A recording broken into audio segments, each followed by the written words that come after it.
We've all heard of women's intuition, right? Well, men have intuition as well. Intuition is so important when it comes to feeding ourselves and our families in our challenging food environment. This podcast explores a variety of topics related to a powerful, evidence-based eating framework called intuitive eating that integrates instinct, emotion, and rational thought. My hope is that it will help you finally break free of the perpetual diet cycle. This is the Men's Intuition Podcast. All right, and welcome back to another episode of the Men's Intuition Podcast. As always, I'm Jeff Ash, nutritionist, personal trainer, and intuitive eating coach, and I'm glad to be here. I am wiped out right now. I'm tired physically, I'm tired emotionally, psychologically, spiritually, mentally, socially, you name it, all of the alleles. It's 10:40 p.m. and I just got home from the hospital where my wife has been for the last 2.5 weeks. So I was hanging out with her. We were watching American Ninja Warrior as we do on Monday nights. So that was a nice distraction from the hospital environment. We've been playing a lot of Yahtzee together in the hospital because trying to kill time, trying to pass the time. And as I said, she's been in there for about 2.5 weeks now. She was in for a few days, got released, back in, got released, back in. Hopefully tomorrow she'll be released and we won't be going back anytime soon. But as you can imagine, that's been really stressful, tiring, challenging, all of those kinds of things because, I still have to take care of work and business and those kinds of things. And I have to take care of our dogs, which are at home. They can only be left alone for, 6 or 7 hours at a time. The hospital is close to the house, but not super close. So it's a little bit of a drive. So I have tried not to go back and forth too much. So I'll hang out with the dogs during the day and try and get some work done and meet with clients and that kind of thing. And then I'll go up to the hospital in the afternoon and hang out with my wife for the afternoon and evening, and then come home and pretty much veg out to a Netflix, that kind of thing. But tonight, hey, I thought, why not come here and dump what might be a rambling podcast episode? So bear with me as I talk about just a few things here. It's not going to be a super long one by any means, because I kind of want to go veg out a little bit and then go to bed. But I kind of felt like talking it out a little bit tonight. And so that's what you're getting. So hopefully you find this episode helpful and maybe you can resonate with some of what I've been going through here yourself. All right. So anyway, as I said, my wife has been in the hospital. This is nothing new for us. So I'm not probably stressed out as much as most people would be in this particular case, because my wife has long-term chronic medical issues that have been going on at a pretty serious level for the last almost 10 years. So we got married almost 10 years ago. About a month later, all of her stuff started happening. And we've been constantly in emergency rooms, in and out of the hospital and that kind of thing for the past almost 10 years. So as you can imagine, that's pretty tiring, pretty stressful, but it becomes kind of normal after a while. And so that's why I'm here doing this. This is just one of the ways that I deal with stress is I find this really helpful, actually, talking about this and interacting with people and talking with clients and helping them work through things. I find that to be helpful for me personally. So anyway, again, this is a little bit rambling, but my reason for coming on tonight was really to talk briefly about how intuitive eating has been such a godsend for me through this process. So through the first few years of that, I was a calorie counter, a macro counter. I would manipulate my calorie targets and macros and diet at any given time based on what I was trying to do. I used to pursue kind of bodybuilding type training and type goals where, you do the whole bulk and cut. Hey, I'm in a bulking phase where I'm trying to focus on building muscle. So I'm eating more and often forcing myself to eat more than what was really comfortable. But, I needed that to try and build that muscle in conjunction with my structured training program and that kind of thing. And then other times I'm like, I want to lean out. So I'm go through a cutting phase and, this constant bulk and cut kind of a thing. And when things are going smoothly, to be honest, it worked okay for me. It wasn't that big of a deal.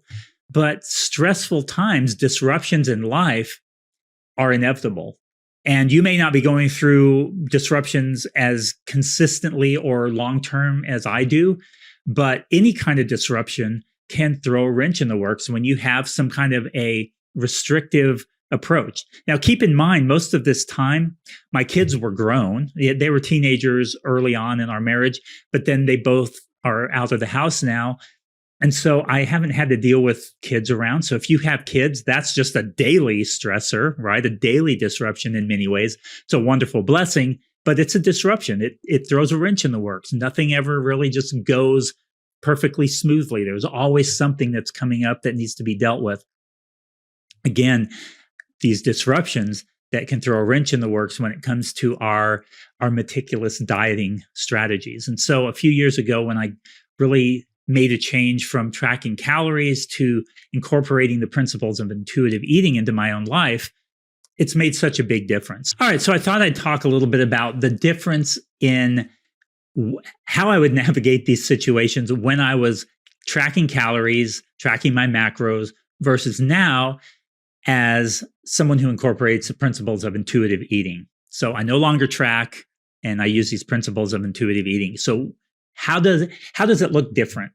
And I can say this because this situation right now is not terribly unusual for us. It's a little more stressful than normal, but I've been through this a number of times over the last 10 years, and I've been through it when I was macro counting and dieting and very strict with my eating, and I've been through it when I've been incorporating the principles of intuitive eating. So here's how it looked different when I was tracking calories and counting macros. As an example, we'd be in the ER and it'd be late at night. It might be 2 o'clock in the morning, hadn't been to bed yet, and I was hungry or emotionally hungry. Sometimes I was physically hungry, especially if I was dieting. I was actually physically hungry because I didn't have sleep to distract me, or to, I couldn't just go to sleep and, hungry. Oh, I'm so hungry, but I've already hit my calorie target, but it's 10 o'clock at night or 11 o'clock and I can just go to bed, which will make me, I can just sleep through it and then eat again in the morning. Well, you can't do that when you're in the emergency room at 2 o'clock in the morning. You're hungry. And especially if you're going to be there for the next 6 hours or so, you have to do something about that. And it's really, really difficult, as you can probably imagine and maybe even relate to. It's really difficult to push through and ignore that hunger when you're in a very stressful situation and when it's been hours since you've eaten and when you haven't been to sleep yet. So what would happen is that I would go to the vending machine, because what's open at the hospital at 2 o'clock in the morning is a vending machine. So I would go to the vending machine and I would pull out my phone and see what my phone would tell me I was allowed to eat. Where am I at with my macros for the day? And then I would look in the vending machine and I'd see something inevitably that looked really good. It might be cupcakes, it might be a candy bar, it might be pretzels, it might be potato chips. I crave different things at different times. I don't really have a particular thing, but usually in these most stressful situations, I like sweets. So I look at my phone, I'm like, oh, I already got my carb number for the day. I need a little more protein, a little more fat. Oh, I guess I'll get those mixed nuts, or almonds or whatever they had there, maybe beef jerky or something like that. So I'd get that out of the vending machine, thinking that I was good. I'd scan the barcode, track it, eat that, and then that didn't satisfy me. It didn't hit the spot. I was still really craving the sweet thing that I saw that looked good to begin with. And so I'd sit there, try and distract myself, and inevitably I would end up going back to the vending machine and getting that item anyway. And then usually what would happen is, I went over my macros, because I would scan that barcode, of course, too. I'd go over my macros and say, you know what? I'm already over. Might as well just go crazy. So then I'd get 2 or 3 more snack items out of the vending machine, eat those. And then the next day, of course, I would not feel particularly great, because it's not that these foods are necessarily bad in and of themselves, but when you eat a lot of them like that and go way beyond what your body was telling you it needed, it tends to not feel so great. And then if this was on a weekend, if it was on maybe a Saturday or something like that, I might say, you know what? This weekend shot, I'll start again Monday. And so I would eat like that for the rest of the weekend. I would go and eat even more sweets and stuff and just kind of pig out over the course of the weekend. So it's very much like a binge type of an episode, not a full official binge eating episode. We'll talk about those on another podcast episode, but it was that kind of a thing where I was just very disconnected and just eating for the sake of it. I didn't particularly feel guilty or bad about myself for it, but I knew it wasn't serving me well. But hey, I was going to get back on track on Monday. So that would be the pattern. And it just wasn't healthy mentally, emotionally, psychologically, or even physically. And now, incorporating the principles of intuitive eating, it looks so much different. Because now when I go to that vending machine, same situation, I'm stressed out, I'm craving something to eat, something sweet. I go to the vending machine and I look and what sounds good? What am I trying to get right now? Do I need something that's going to sustain me? So there, not thinking in macros and whether I've hit my target, I'm thinking it more in terms of what's going to taste good, what's going to nourish my soul at the moment, what's going to meet that craving that I have. And I even think about, hey, what's going to sustain me? And so now I go and I get something from the vending machine that meets that need at the moment. And that usually is all I need. So I'll just get one and I'm good. And then I feel good the next day. I don't have this effort mentality the day after that.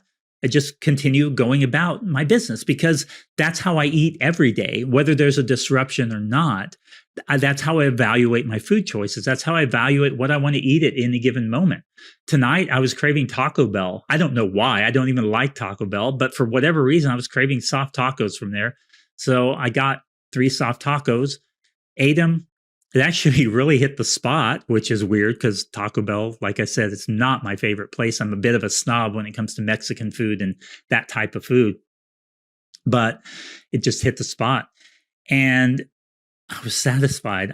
I'm sitting here. It's 11 o'clock at night now, and I don't have any craving or desire to go grab something out of the pantry. I've had enough to eat today. I'm feeling good. My energy level is fine. I don't feel like I'm drained because I haven't eaten. And I'm feeling good. And I'm feeling confident. Tomorrow, I'll continue with that. I may eat something sweet tomorrow. I may not. I don't know. I don't know what tomorrow's going to bring. I don't know what mood I'll be in and what I'm going to be feeling at the moment.